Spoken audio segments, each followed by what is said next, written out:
thank the chair. Mr. President, my fourth and final term as a United States Senator will soon come to an end. As I reflect on that reality, I am, of course, filled with many emotions, but the one that I feel most is gratitude. Gratitude first to God, creator of life and law, without whose loving kindness nothing would be possible. Gratitude to America, this extraordinary land of opportunity, which has given someone like me so many opportunities. Gratitude to the people of Connecticut who have entrusted me with the privilege of public service for 40 years, the last 24 in the United States Senate. Gratitude to my Senate colleagues whom I've come to know as friends and with whom it has been such an honor to serve. Gratitude to all the people without whose help, hard work, and support I never would have made it to the Senate or stayed here. The gifted and hardworking staff in Connecticut and Washington who supported, informed, and enriched my service here. And the volunteers in my campaigns who gave so much and asked for nothing in return except that I do what I believed was right. Gratitude to all those who labor out of view in the corridors of this Capitol building, from the maintenance crews to the Capitol Police and everybody else anywhere in this building. Thank you for keeping our Capitol running and keeping us safe. And gratitude, most of all, of course, to my family for the love, support, and inspiration they've given me every day of my life. My parents, grandparents, and siblings, my children and grandchildren, and Hadassah, my wife of almost 30 years now, the love of my life, who has been my constant companion, supporter, and partner through this amazing adventure. And so I want to begin this farewell speech by simply saying thank you all. I have a lot to be grateful for. But Mr. President, being a senator, and since this is my farewell speech, I do have a few more things I'd like to say. I am leaving the Senate at a moment in our history when America faces daunting challenges, both domestic and foreign, and when too often our problems seem greater than our government's ability to solve them. But I can tell you that I remain deeply optimistic about America's future and constantly inspired by the special destiny that I'm convinced is ours as Americans. My optimism is based not in theory or hope, but in American history and in personal experience. I think particularly about my time in public life, and especially the changes that I've witnessed since I took the oath of office as a senator on January 3rd, 1989.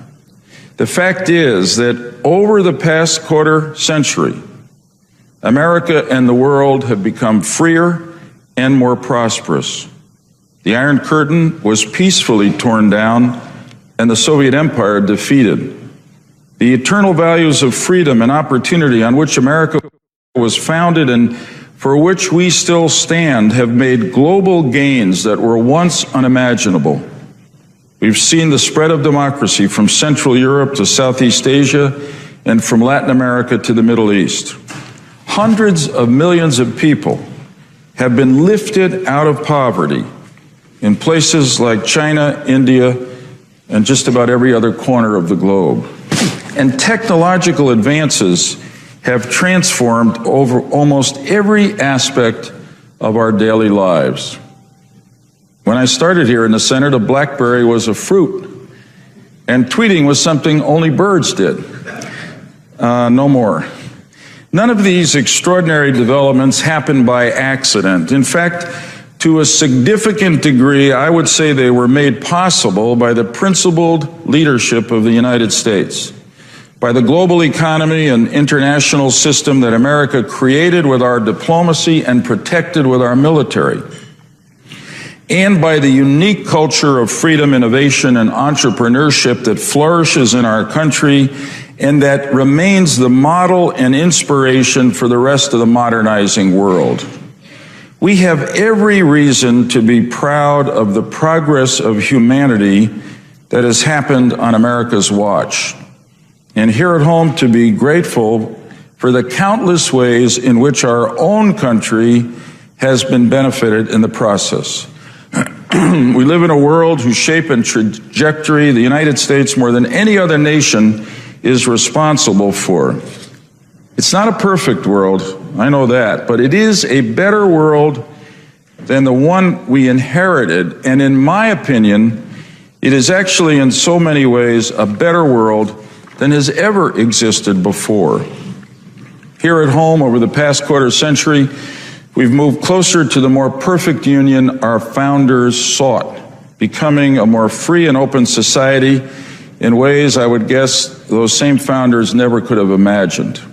Barriers of discrimination and bigotry that just a few decades ago seemed immovable have been broken, and doors of opportunity have been opened wider for all Americans, regardless of race, religion, gender, ethnicity, sexual orientation, age, or disability. During my time here in Washington, we've had our first female Secretary of State nominated and confirmed, and our first African-American president elected and reelected. And it will forever remain one of my deepest honors that thanks to Vice President Gore, I was given the opportunity to be the first Jewish American nominated by a major political party for national office. And incidentally, thanks to the American people, grateful to have received 500,000 more votes than my opponent on the other side. But that's a longer story.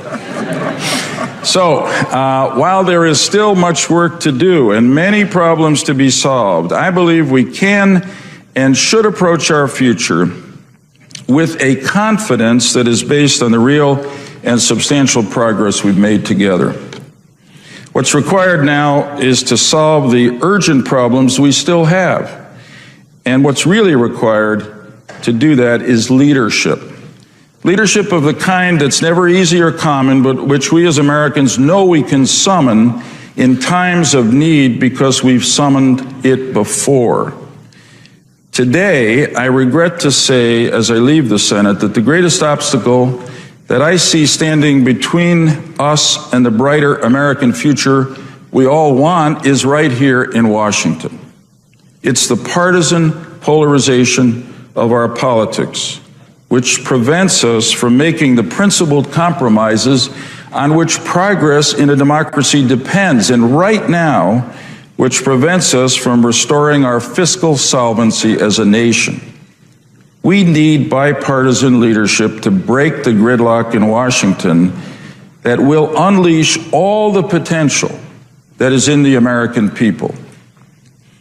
And so I would respectfully make this appeal to my colleagues, especially the 12 new senators who will take the oath of office for the first time next month.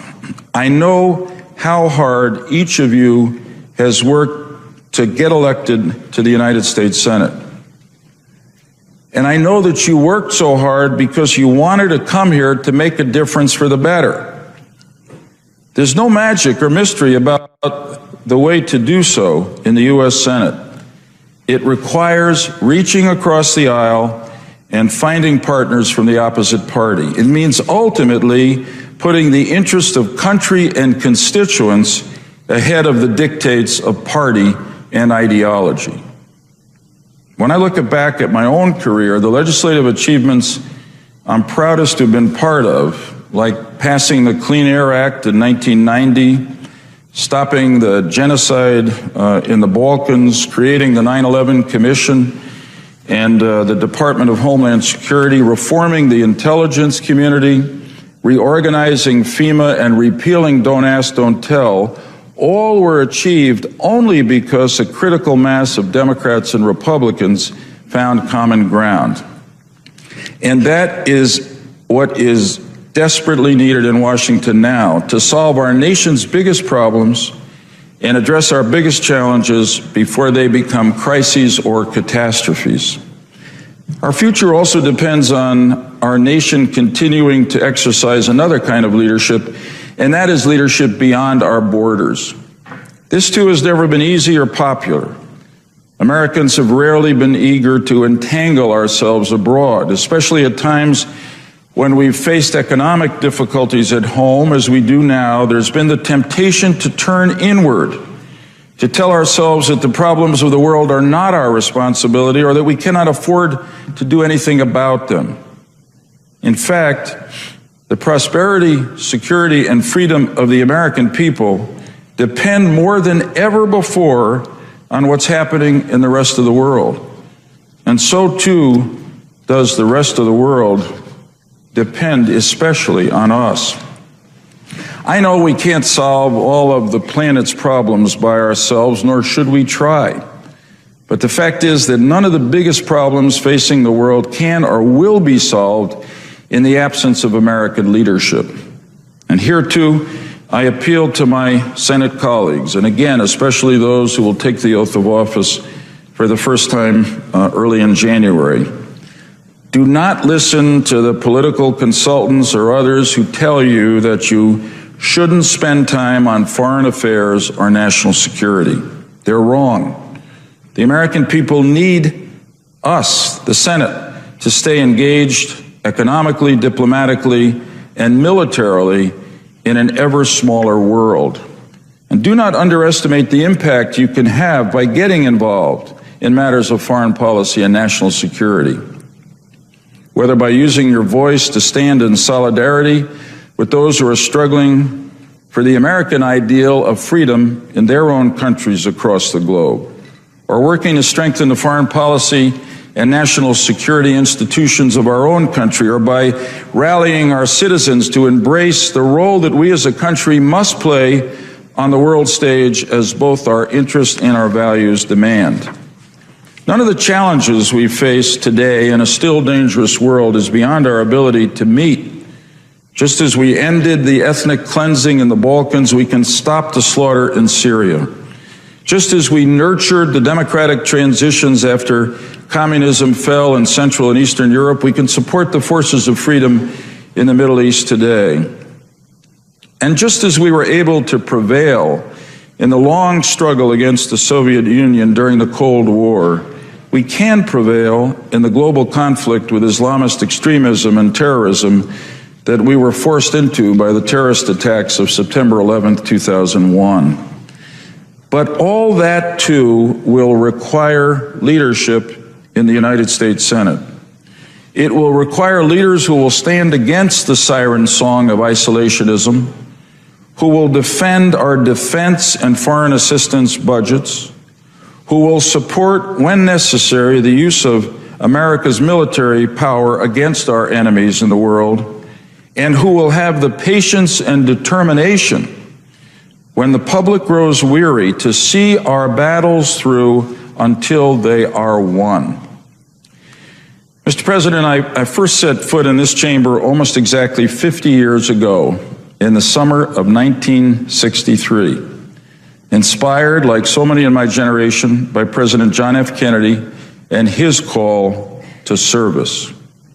I spent that summer right here in the Senate as an intern for my home state Senator Abe Ribicoff. He was and remains another personal hero of mine. And although I never would have admitted so publicly back then because it was so presumptuous, I came away from that experience with the dream that I might someday, somehow return to serve in this place. Well, I've been blessed to live that dream. And that is what America is all about. We have always been a nation of dreamers whose destiny is determined only by the bounds of our own imagination and by our willingness to work hard to realize what we have imagined. Indeed, long before the United States came into being as a government of institutions and laws, it was a dream, an implausible, incredible dream, animated by faith, of a country defined not by its borders, nor by its rulers, nor by the ethnicity of its founders, but by a set of eternal and universal principles that life, liberty, and the pursuit of happiness are God's endowment to each of us. That was the dream that gave us our existence and our purpose as a nation, and it is the dream that for more than 200 years, through every passing generation, has been reinventing, renewing, enthralling, and surprising us, the very dreamers who are living that dream. I leave this chamber as full of faith in the dream called America as when I stood here nearly a quarter a century ago to take the oath of office for the first time. And as when I first came here nearly a half century ago as a 21-year-old, the grandchild of 4 immigrants to America, the son of wonderful parents who never had the opportunity even to go to college, but made sure that my sisters and I did, and gave us the confidence to pursue our dreams, which was their American dream for us. America remains a land of dreams and a nation of dreamers. I know that my own story repeats itself today in millions of American families and their children. And as long as that is so, I know that our best days as a country are still ahead of us. And so, Mr. President, I will end my remarks today where our country began a long time ago, with a dream and a prayer that God will continue to bless the United States.